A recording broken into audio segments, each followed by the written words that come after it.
Usai pertandingan, Marten Pas, penjaga gawang Timnas Indonesia, menyebutkan bahwa pertandingan berjalan sengit dan itu menjadi pengalaman terbaik untuk Timnas Indonesia karena Australia adalah tim yang bermain di Piala Dunia. Yeah, Australia is a good team. They played a lot of World Cups. They have very tall players too, so the set pieces were tough.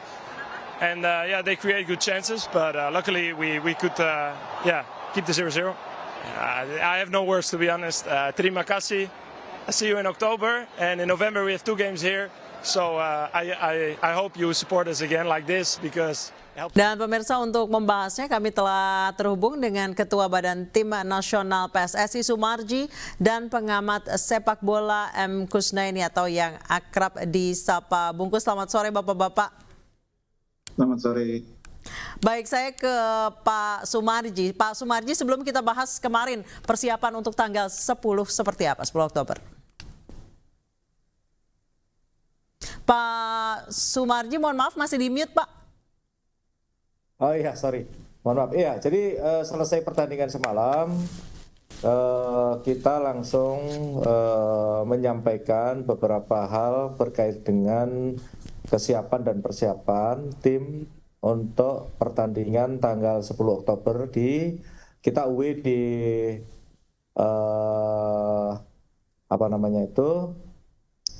mana Bungkus? Kita lawan kita? Di Bahrain. Bahrain, ya.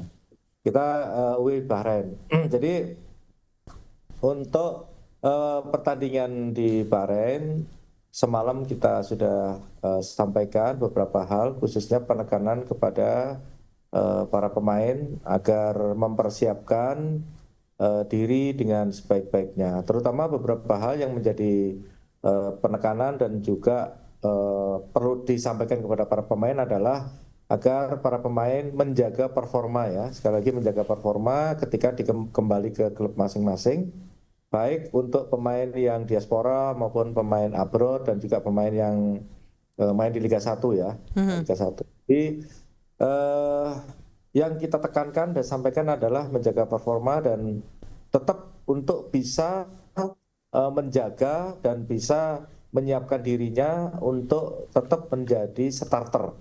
Artinya jadi opsi pilihan utama di masing-masing klub, ya, masing-masing klub, sehingga dengan para pemain itu bisa menjadi opsi pilihan utama, maka nantinya pasti akan dipanggil kembali untuk memperkuat timnas. Namun demikian, kalau kondisinya para pemain itu mengalami penurunan, artinya dijadikan opsi kedua, tidak dijadikan line up, jadi tidak dijadikan starter, maka kemungkinan untuk tidak dipanggil itu ada.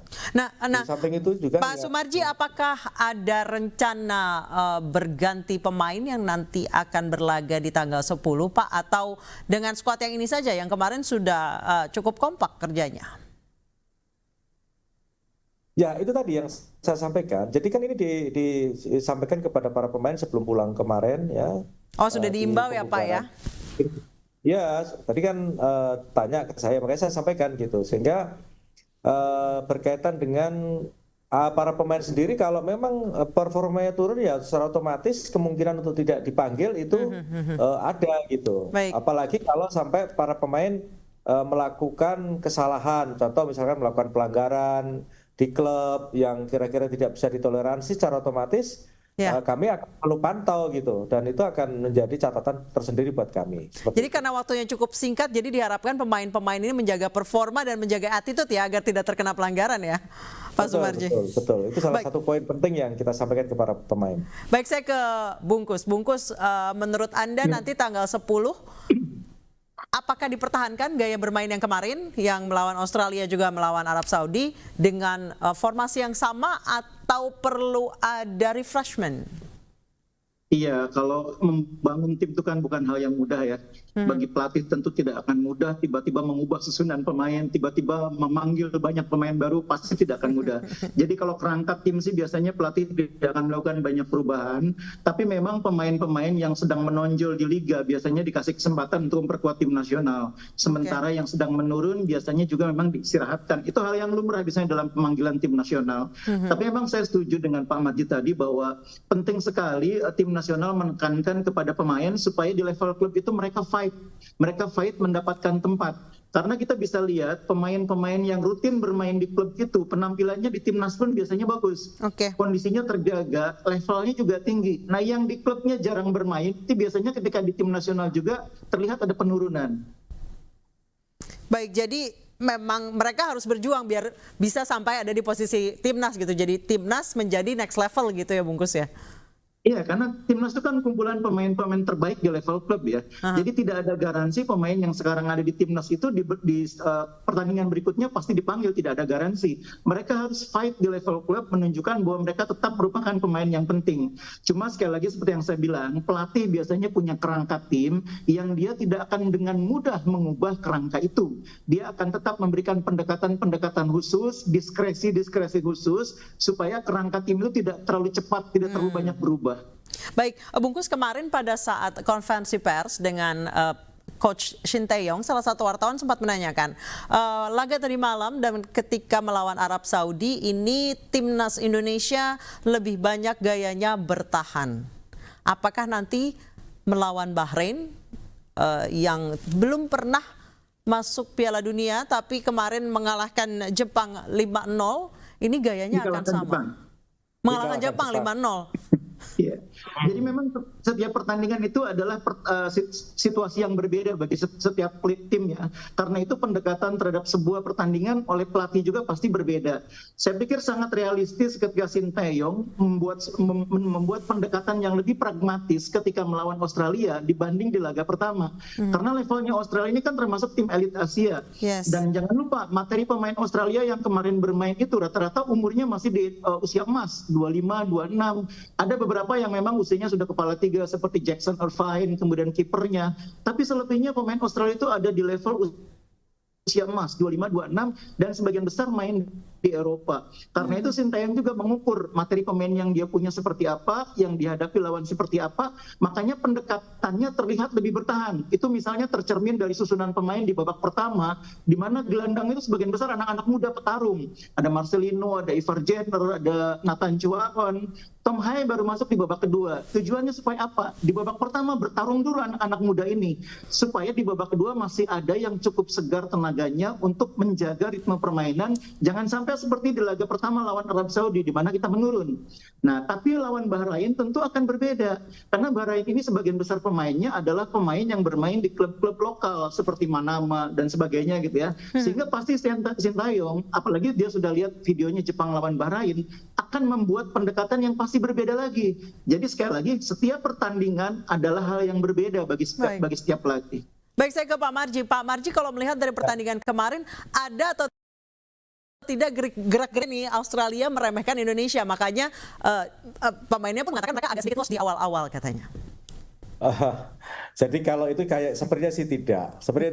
Australia juga melihat masing-masing individu pemain yang timnas kita yang bermain untuk saat sekarang ini sepertinya juga monitor gitu. Dia melihat dan mereka juga membaca kekuatan kita sehingga mereka pun juga, Australia pun juga coba dilihat dari pertama. Mereka juga sangat hati-hati juga gitu. Itu bagian dari pada analisa kita di awal gitu. Seperti itu. Baik. Terima kasih banyak Pak Marji dan Bungkus. Mohon maaf dialognya singkat sekali. Terima kasih telah bergabung bersama kami di News Sore. Dan pemirsa, untuk mengetahui bagaimana jalannya lanjutan sidang PK terpidana kasus Vina, kami telah terhubung dengan rekan Faisal Rinaldi di Pengadilan Negeri Cirebon. Faisal, apakah saat ini sidang masih berlangsung? Ya, Nisa dan juga pemirsa, memang untuk saat ini sidang ke-6 terpidana atau PK memang masih berlangsung. Untuk saat ini, jika dari pantauan terakhir kami, terpidana Eko Ramadhani yang memang saat ini tengah memberikan keterangan di ruang persidangan. Dan artinya, Nisa, bahwa untuk saat ini ke-6 terpidana yang menyisakan satu lagi yakni Rivaldi yang akan memberikan keterangan di muka persidangan sebagai saksi. Memang untuk jalannya persidangan tadi, Anissa dan juga pemirsa, memang seluruh isi atau pengunjung daripada ruang sidang tadi sempat terdiam ketika saksi atau terpidana yang pertama Hadi Saputra ini menjelaskan ataupun menceritakan terkait detik-detik penangkapannya, kemudian juga perilaku yang dilakukan oleh pihak anggota kepolisian yang bisa kita katakan oknum dalam hal ini jika memang dugaan penyiksaan tersebut ini benar adanya. Memang jika memang dugaan penyiksaan tersebut benar adanya, ini merupakan suatu hal yang tidak sepatutnya dilakukan oleh anggota kepolisian yang menyiksa para terpidana dengan sedemikian sadisnya.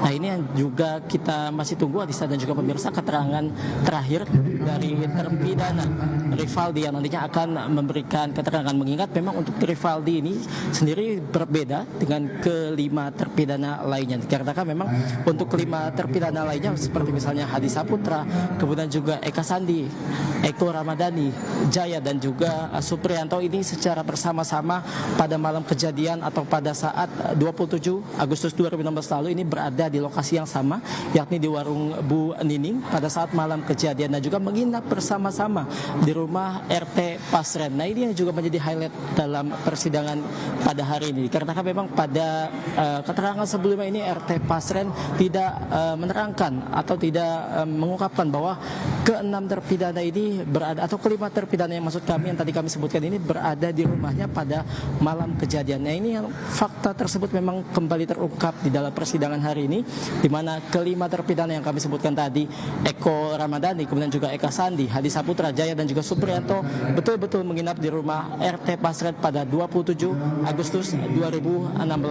Nah, kemudian Anissa dan juga pemirsa, setelah ke-6 terpidana nantinya seluruhnya sudah memberikan keterangan sebagai saksi di sidang PK pada hari ini, nantinya akan dilanjutkan dengan 4 saksi tambahan yang akan menjelaskan terkait dengan keberadaan kelima terpidana tersebut pada saat malam kejadian, apakah betul-betul di rumah RT Pasren atau seperti apa nanti akan dijelaskan oleh 4 saksi tersebut.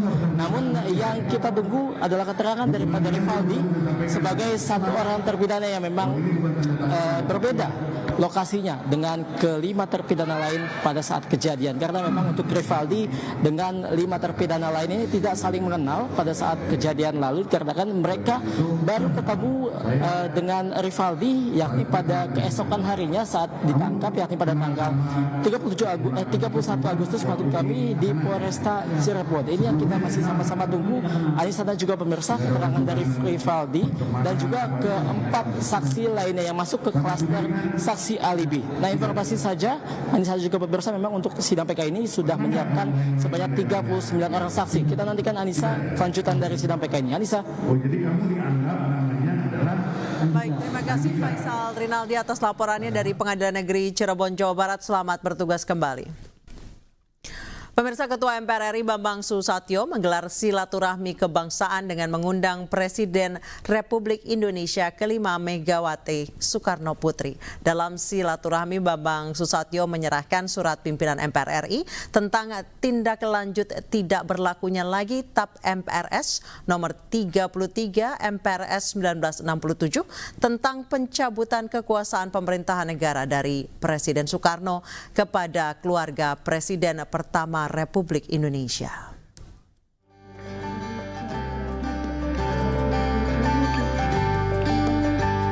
Pimpinan MPR melakukan silaturahmi kebangsaan dengan mengundang Presiden RI kelima Megawati Soekarno Putri. Pertemuan dilakukan di Gedung Nusantara 5 Komplek Parlemen Senayan, Jakarta. Selain Megawati, keluarga Presiden pertama Republik Indonesia, Bung Karno, juga hadir. Dalam silaturahmi kebangsaan ini, Ketua MPR RI Bambang Susatyo menyerahkan surat pimpinan MPR tentang tindak lanjut tidak berlakunya lagi TAP MPRS nomor 33/MPRS 1967 tentang pencabutan kekuasaan pemerintahan negara dari Presiden Soekarno kepada keluarga Presiden pertama Republik Indonesia. Bambang Susatyo pun menjelaskan bahwa MPR telah menerima surat Menkumham mengenai tindak lanjut tidak berlakunya TAP MPRS nomor 33/MPRS 1967. Keluarnya Kepres nomor 83/TK 2012 tersebut, segala tuduhan dan asumsi yang terdapat dalam TAP MPRS nomor 33/67 dengan sendirinya sudah dianggap tidak ada lagi. Dengan demikian, secara yuridis formal dapat dipastikan bahwa Bung Karno adalah pahlawan nasional yang hidupnya bersih dari cacat hukum dan tidak pernah melakukan pengkhianatan terhadap bangsa dan negara, yang Bung Karno telah memproklamirkan sendiri kemerdekaannya. Surat diserahkan kepada anak-anak Soekarno yang hadir, diantaranya Presiden kelima Megawati Soekarno Putri, Guntur Soekarno Putra, Sukmawati Soekarno Putri, dan Guru Soekarno Putra. Dari Jakarta, Rizky Ihwal, iNews melaporkan.